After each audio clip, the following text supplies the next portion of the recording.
Hey, what's up guys, Next Gen Productions here, and welcome to the review of the Kyocera Hydro View.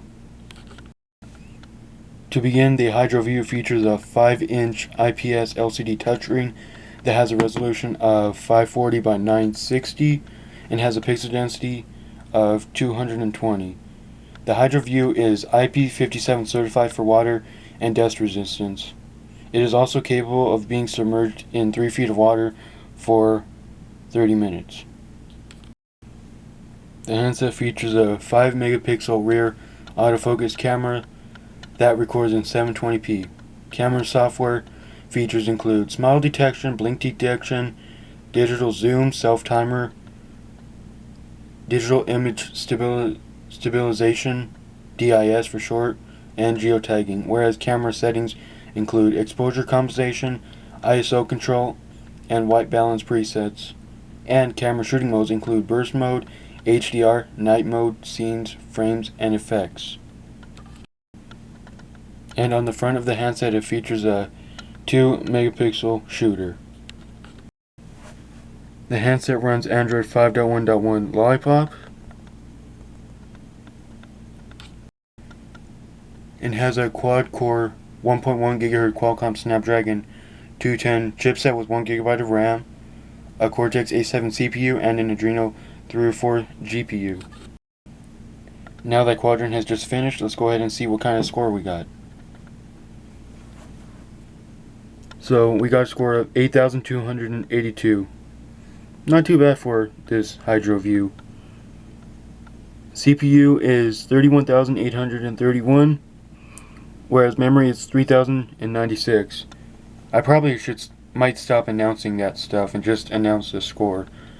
Just look out for that in the future. And quite some time later, Geekbench 4 has just finished, and from the single core score we got a score of 374 and a multi-core score of 918.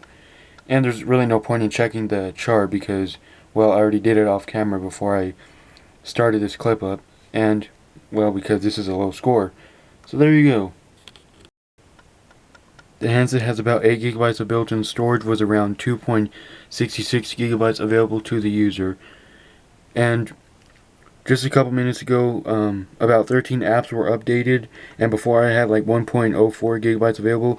Now I'm down to 324 megabytes available, so there's that.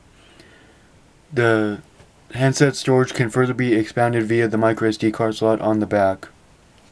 The handset can support up to a 64 GB SD card, with most of my recent devices that I've done a review on can only support up to a 32 GB SD card, so it's just nice having a expansion of 64 GB if needed.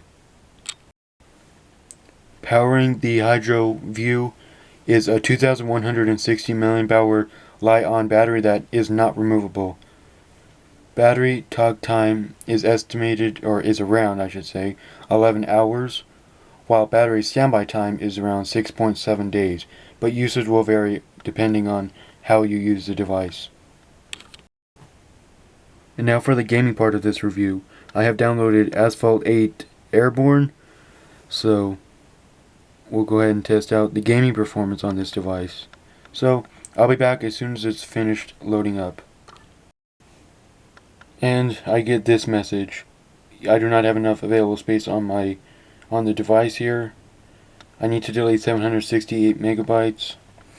So, and I just uninstalled the testing applications that I just ran, such as Quadrant and Geekbench 4 and CPU-Z and all that, and I still don't have enough, so I'll see what I can do. Hopefully I'm able to run this test.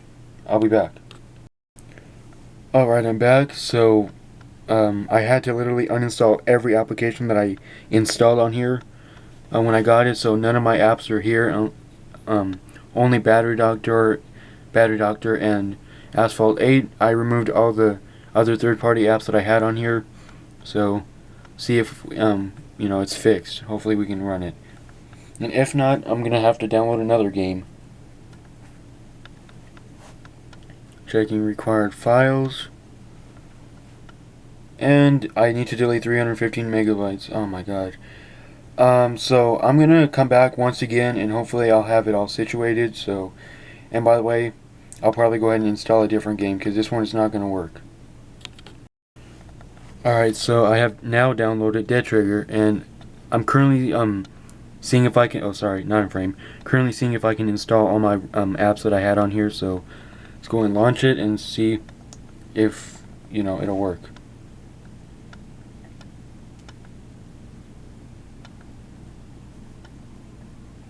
Well, matter of fact, I'm not going to waste your guys' time by just sitting here and doing nothing. So I'll come back once it's hopefully loaded up. Alright, so we are now able to play, so let's go ahead and get to it. Right off, I don't see any lags, but that's probably to be as expected. When you're first doing it. I saw a little frame drop right there when shooting that barrel. Oh. Where are you, zombie? You're supposed to be coming right here. There you are.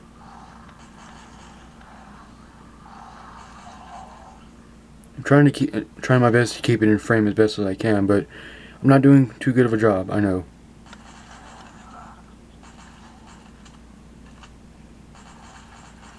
By the way, I'm not into these type of games. I don't like shooting games. Not saying that they're boring or anything, it's just I don't like them. Alright. So, gameplay is actually really nice on this device, as I almost dropped it there. So, that's the gaming for the Kyocera Hydro View. And when you go back home, the apps do take just a quick second to load back up. I know I forgot to show that, but it only takes just a quick second for the apps to pop up and it's responsive again. In conclusion, if you want a durable device that is water and dust resistant and pretty cheap, it won't break the bank or break your wallet or anything, meaning it won't cost you a lot, and you're okay with having not that much storage, then your choice is the Kyocera Hydro View. It is IP57 certified for water and dust resistance. It's got a very nice IPS display, really good viewing angles and all that. Cameras are decent at best, not the best, but they're decent. Both front and back. Has a really nice design.